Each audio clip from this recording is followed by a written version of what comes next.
नमस्कार, मैं मांगीलाल जानी। आज हम एक ऐसी खबर पर विश्लेषण करने जा रहे हैं जो सांचौर समेत आसपास के हर किसान से जुड़ी है, क्योंकि किसान की मिट्टी में अब मेहनत नहीं धोखा बोया जा रहा है।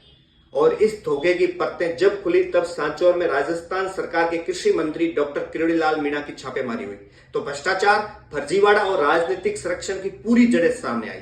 सुबह सुबह सांचौर के रिको एरिया में डॉक्टर किरोड़ी लाल मीणा छापेमारी करते हैं। सबसे पहले एक बिना नाम की फैक्ट्री में वो प्रवेश करते हैं। यहाँ पर प्रतिबंधित बायो स्टिमुलेंट खाद की बड़ी खेप मिलती है और इससे उसी फैक्ट्री में कई प्रकार की खाद तैयार की जाती थी। और सबसे पहले खाद जहां उसका पैकिंग था बॉम्बे स्टार सल्फर नाम से, ये खाद इसी फैक्ट्री में नकली तैयार हो रही थी।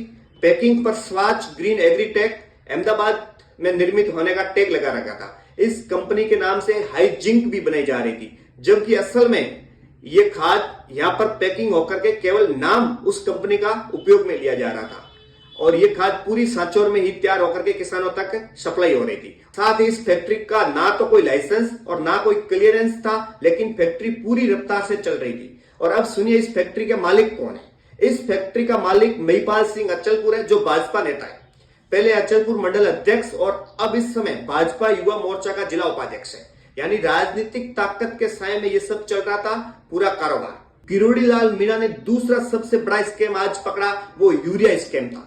ये बहुत चौंकाने वाला स्कैम था। किरोड़ी लाल मीणा देश एग्रो पर पहुंचते हैं। यहाँ जो सामने आया वो किसी स्कैम से कम नहीं था। ये फर्म सरकार की यूरिया खाद लेती थी, वही यूरिया जो किसानों के लिए सब्सिडी पर भेजी जाती है, लेकिन इस फर्म ने सरकार के सिस्टम में जो पॉश मशीन होती है वहां स्टॉक जीरो कर रखा था, जबकि उस कंपनी के गोदाम में 30,000 मैट्रिक यूरिया खाद पड़ी मिली।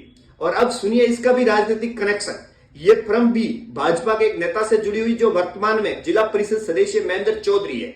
उनका बेटा दिनेश चौधरी है और उसके नाम से ये फर्म है। अब आपको बताते हैं कैसे दिनेश एग्रो पर यूरिया का ब्लैक बिजनेस होता था। किसानों को सरकार यूरिया 267 रुपए प्रति बोरी देती है, जिसकी सब्सिडी सहित मिलती थी ताकि किसानों की खेती सस्ती पड़े। लेकिन ये यूरिया इंडस्ट्रीज में बेची जा रही है, जो 1000 से 1200 रुपए प्रति बोरी है।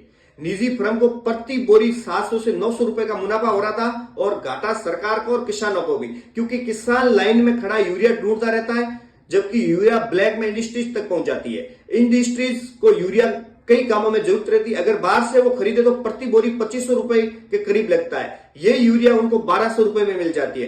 दिनेश एग्रो पर इस यूरिया को सरकार की तरफ से भेजे जा रहे पीले कट्टे से निकाल करके सफेद कट्टे में पैकिंग कर आगे भेजने का बाकायदा सिस्टम अंदर पैकिंग का लगा रखा था। अब बड़ा सवाल यह कि किरोड़ी लाल मीणा ने दोनों फर्मों पर कार्रवाई की, वो दोनों भाजपा पदाधिकारियों से जुड़ी हुई है।